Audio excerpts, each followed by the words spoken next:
saludar también a la senadora federal de Morena por el estado de Guanajuato, Antares Vázquez Alatorre, porque vi su firma, vi su nombre en esta lista de 31 senadores y senadoras que buscarán reunirse el viernes para debatir, para conversar, para dialogar sobre entre otras cosas, sobre esta, comisión ilegal formada para el caso Veracruz, que desde donde han golpeteado duro a Cuitláhuac García, desde personajes como Ricardo Monreal hasta Dante Delgado. Saludo con mucho gusto a la senadora Antares Vázquez Alatorre. Senadora, gracias por acompañarnos. Buenas tardes, buenas noches. Hola Vicente, pues gusto en verte otra vez, y a todas y a todos un saludo desde León. Vi su nombre, ¿no? Usted sí va a participar en esta reunión que creo que no le ha caído muy bien, que digamos, a Ricardo Monreal, el coordinador de los senadores de Morena en la Cámara Alta. Por supuesto que mi nombre está allí.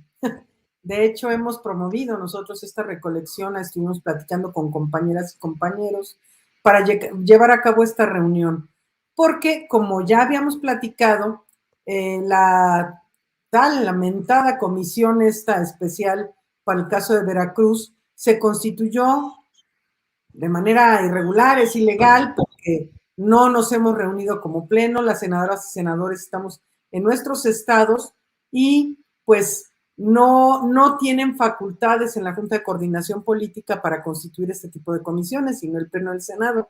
Y además, en la decisión, nunca se comentó con el grupo parlamentario esto.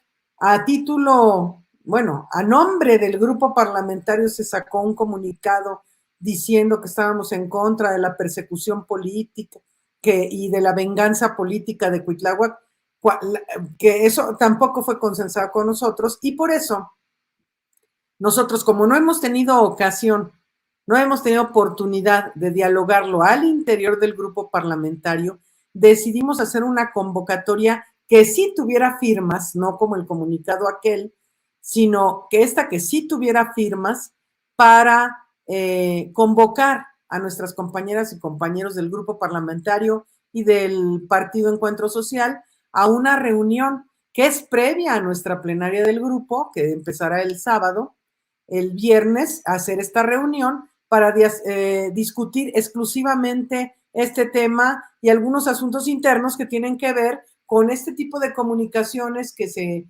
dan sin nuestro consentimiento.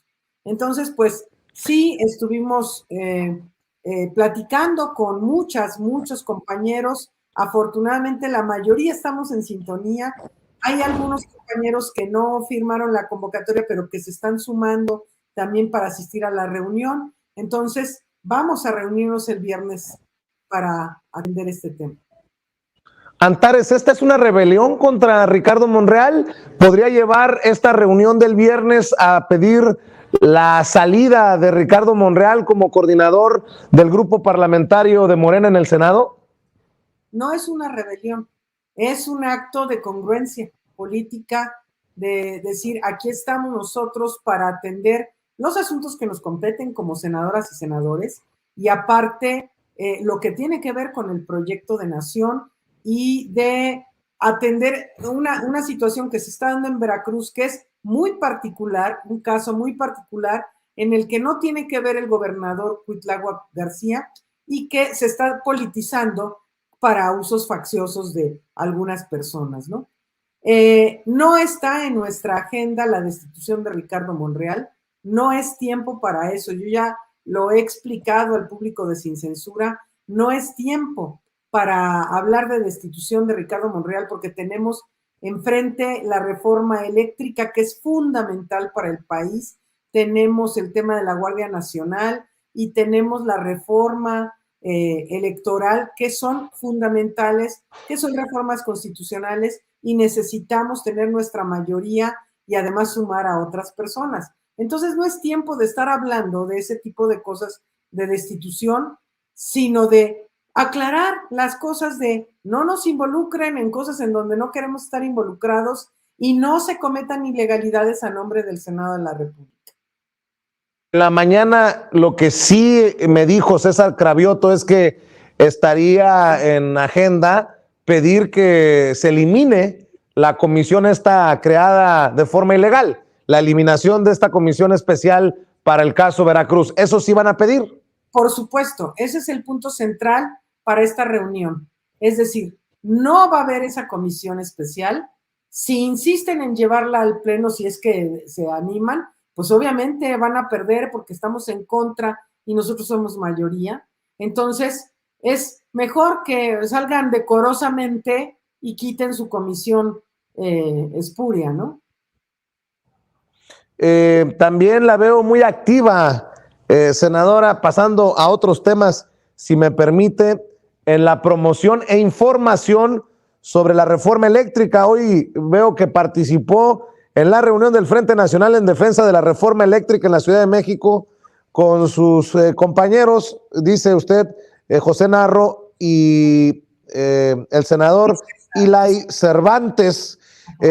Dice que es indispensable que la ciudadanía esté informada sobre esta reforma fundamental para nuestra soberanía energética. Y vaya que sí es importante que la ciudadanía esté despierta, porque, por ejemplo, lo platicaba hace unos minutos con Hamlet Almaguer, son en estos eventos donde se informan y son en casos como el Parlamento abierto, en los foros, en donde la gente ve exhibidos a muchos, hasta mentirosos, a muchos que defienden los intereses inconfesables. Pero sí, vaya que es importante que la ciudadanía se ponga las pilas para que esté al pendiente de este tema fundamental. Así es, pero fíjate que esta reunión del sábado de este frente, a esta reunión a la que asistimos nosotros, es una creación de este Frente Nacional de Defensa de la Reforma Eléctrica. Muchísimas organizaciones de diferente tipo, políticas, sociales, sindicales, en general, una serie de movimientos sociales se unieron para hacer una defensa anticipada de esta reforma eléctrica que es tan necesaria del país, para sumarse a la información a la ciudadanía, para estar luchando por presionar a que todo mundo vote y estar observando quiénes votan a favor y quiénes votan en contra. Entonces, este no fue un foro nada más de comunicación, sino que esta creación del frente fortalece muchísimo, le da impulso a la reforma eléctrica que estamos por discutir en el Congreso de la Unión. Entonces, por supuesto que además estaremos haciendo foros de información. Yo tengo ya programado uno para el próximo 4 de febrero aquí en León, que también estaremos transmitiendo en vivo por la tarde del día 4 de febrero a través de mis redes sociales, porque es muy importante con gente especialista en el tema eléctrico para que la gente sepa por qué es tan relevante y qué es lo que pelean aquellos que se les están acabando los negocios, que solo persiguen eso, el lucro, lo que quieren es enriquecerse a expensas del pueblo. Senadora, usted siempre tan de frente para los temas. Lo poco, mucho que había avanzado Movimiento Ciudadano se cae a pedazos con candidaturas como la de Roberto Palazuelos en Quintana Roo. Perdón que le pregunte sobre lo que hacen en otros partidos, pero es básicamente la representación de una oposición a la que le reclama hasta López Dóriga. Hoy lo exhibió el presidente Andrés Manuel López Obrador como López Dóriga enojado contra una oposición que hacen puras tonterías, y creo que esta es una de ellas. ¿Me quiere dar su opinión acerca de esto que le apuesta al show y a personajes que yo no entiendo cómo pueden ser postulados? Pero bueno, si ya en Nuevo León Movimiento Ciudadano tiene a Cenicienta y al gobernatore en el Palacio de Gobierno, pues ¿por qué no un diamante negro en Quintana Roo? Nótese mi sarcasmo. Estamos en plena transformación de México y uno nada más se rasca la cabeza sobre estas decisiones de la oposición, senadora. Pues mira, Movimiento Ciudadano nada más de esos tiene, puro de eso, personaje horrendito, entre estos del show mediático y de ser tiktokers y tontería y media, hasta delincuentes, francamente delincuentes, como su gobernador de Jalisco, ¿no? Entonces, puros de esos tiene. Y yo creo que la ciudadanía tiene que estar alerta e informarse bien quiénes son los personajes que están participando en política. A ver, ¿qué posibilidad tiene Palazuelos de gobernar bien un estado como Quintana Roo?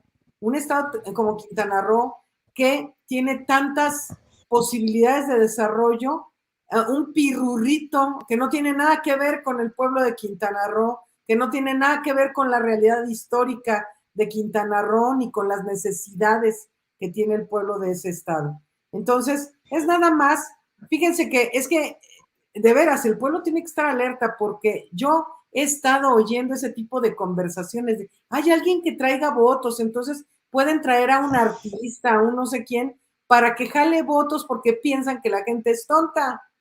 Entonces quieren hacer uso de la imagen de este mequetrefe, que es un pobre mi rey, es un mi rey, así, para ver si la gente vota por ellos y se hacen de otra gobernatura.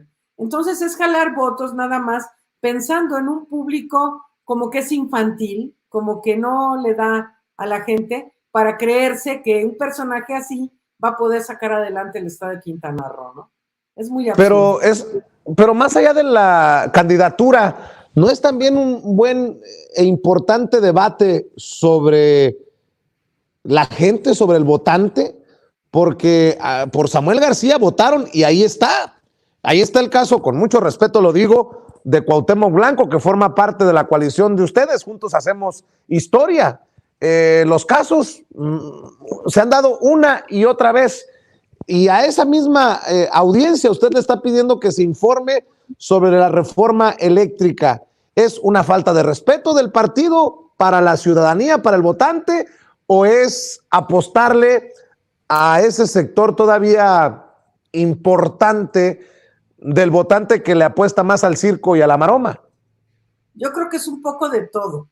Y yo creo que tenemos que desatar a nivel nacional un proceso de reflexión en esto. Y la reforma en materia electoral tiene que hablar de eso. Nosotros no podemos restringir derechos políticos de nadie. Es decir, para aspirar a un cargo de elección popular, solo se necesita ser mexicano, mexicana mayor de edad y no ser delincuente. O al menos no tener denuncias por delincuencia, ¿verdad? Porque ya sabemos que hemos tenido muchos delincuentes. Entonces, es lo único que se requiere y no se puede vulnerar este tipo de derechos que son derechos humanos, los derechos políticos. Sin embargo, a la hora de que estemos en el debate próximo, que sin duda se dará sobre la reforma electoral, yo creo que tenemos que hacer una reflexión seria con la ciudadanía de qué tipo de gobernantes quieren. Miren, hemos tenido de todo, desde este tipo de candidatitos de pacotilla, hemos tenido a doctores de Harvard, ¿verdad? Hemos tenido de todo. ¿Y qué es lo que verdaderamente importa? Ni los doctorados, ni la fama, sino alguien que tenga el talento, la honestidad para poder gobernar correctamente, pues una demarcación, no sé, un municipio, un estado o la República Mexicana. Entonces, sí tenemos que dar un debate en ese sentido. Qué bueno que se abra un debate de ver por qué vota la gente, qué clase de personas son las que la gente vota. Hay muchos, por ejemplo, mi presidente ha hecho mucha burla de este tipo de gente que se contratan consultores que les dicen, ay, no te pares así, no, a ver, ¿cuál es tu ángulo? Párate así, o no, mejor no te vistas de tal color, no te pongas sombrero, sí ponte sombrero, o no digas tal frase. O sea, esas son al estilo Peña Nieto, son esas elaboraciones de alguien que con mercadotecnia política fabrica a un personaje que no es el que realmente va a gobernar, porque no se hacen de oropeles, sino es alguien que se tiene que hacer al fragor del movimiento en la calle, de conocer las necesidades de la gente, de conocer el territorio y ver cómo se puede salir adelante mejor en un estado, en un municipio. Entonces, la gente tiene que pensar mucho con mucha más claridad y politizarse cada vez más, que yo creo que se está dando, y el público de Sin Censura sin duda es de los más politizados, pero tenemos que ayudar. Los que ya saben, los que ya salieron de eso, necesitamos que nos ayuden a generar a crecer esta revolución de las conciencias que sin duda todavía tiene que avanzar mucho más. Así es, y para cerrar, si me permite, senadora, mientras Movimiento Ciudadano nombra candidato a la gubernatura de Quintana Roo un personaje que trataba como mandaderos a los miembros del Estado Mayor Presidencial mientras hacían sus borracheras con los hijos del expresidente Miguel de la Madrid Hurtado en casas de Fonatur. También hay un debate sobre el testamento político del que habló el presidente Andrés Manuel López Obrador al regresar a Palacio Nacional después del cateterismo al que fue sometido hace unos días. Testamento político, y pusieron el grito en el cielo, no solamente los de la oposición política, también seguramente usted leyó a los de la oposición mediática como Riva Palacio y de ahí para arriba. ¿Qué piensa de este testamento político por el que se rasgan las vestiduras más de uno, pero que, de acuerdo a lo que dice el presidente Andrés Manuel López Obrador, se aseguraría la permanencia de la 4T? Y ojo, porque muchos creen que con este testamento político lo que busca el presidente es pasarse por el arco del triunfo la Constitución, que creo que queda perfectamente establecido lo que toca hacer en caso, ojalá que nunca suceda, de que muera el presidente de la República, ¿no? Pero bueno, estas reacciones que genera todo lo que huela a López Obrador, pues ahora también pone de cabeza a sus adversarios con lo del testamento político. ¿Cuál es su lectura del testamento político, Antares Vázquez Alatorre? Andrés Manuel López Obrador, después de muchos años de conocerlo, es un hombre que muy sólido en cuanto a sus ideales, a lo que él ha soñado para este país. Lo ha escrito muchas veces. Y yo no conozco su testamento político, pero sin duda tendrá que ver con eso. Obviamente, desde un testamento no puede cambiar la Constitución, y no se trata de eso sin duda. Nada más que la oposición, pobrecitos, es que como no tienen nada más que hacer, porque no les patina la ardilla, pues no se les ocurre algo útil que hacer en la vida, se dedican a criticar cada palabra que diga el presidente. Y además, Andrés Manuel López Obrador ha sido, desde hace, por lo menos desde el año 2001, ha sido quien lleva la agenda política de este país. Cada frase que diga va a ser replicada 1000 veces a favor y en contra, porque así como está la oposición horrenda, está la gente que quiere al presidente y que le aplaude lo que dice. Pero ellos tienen un problema de vacuidad, o sea, ya están, no tienen nada aquí, no hay. Entonces se dedican mejor a criticar cada palabra que dice. A mí este tema del testamento político nada más me hace pensar que Andrés Manuel ha pensado en cada escenario mientras él es responsable de la conducción de la vida pública de este país, para dejar una línea muy clara en caso de que ocurra algo que nadie queremos, pero él hacerse cargo de nuestro país aún en una situación como esa. Y estoy hablando de dejar instrucciones para quien le suceda, que está claro en la Constitución cómo se tendrá que hacer, pero que quede claro qué se tiene que seguir haciendo. El proyecto de nación está en marcha y ahora tenemos que consolidar lo que ya hemos ido construyendo en los primeros 3 años del gobierno, pero todavía hay directrices que él tendría que darle, es decir, a falta de él, ¿cómo le hacemos? ¿Cómo terminamos? ¿Cómo redondeamos esto? Y más bien serán como instrucciones políticas, no legales, por favor. O sea, es que son de veras tan infantiles, tan tontitos, como para estar ahí en ese tema de que, ¿qué se imaginarán? Que López Obrador va desde la tumba también va a estar queriéndose reelegir, o qué, pura tontería, ¿no? Son puras cosas sin relevancia. Así es, pues lo que están esperando yo creo es que se están frotando las manos primero para que ocurra lo que obviamente no queremos que ocurra, y después que les pregunten a ellos qué es lo que tenemos que hacer. Como ellos ya gobernaron, se sienten con la capacidad incluso de aconsejar. Como siempre, es un placer, senadora, tenerla aquí en Sin Censura, que se comunique con la audiencia de este espacio libre como el viento. Y también quiero que la sigan en redes sociales porque anda muy activa y a veces muy brava. anda con todo repartiendo Antares Vázquez Alatorre. ¿Por qué no nos comparte sus redes sociales, Antares? Claro que sí, Vicente. En Twitter me encuentran como @AntaresVazala y en Facebook y en Instagram como Antares Vázquez Alatorre. Le mando un abrazo, senadora, hasta León, ¿eh? Muchas gracias, Vicente. Un abrazo para todas y todos. Cuídese, buenas tardes, buenas noches. La senadora de Morena, la senadora federal de Morena por Guanajuato, Antares Vázquez Alatorre, hablando sin pelos en la lengua, sin censura.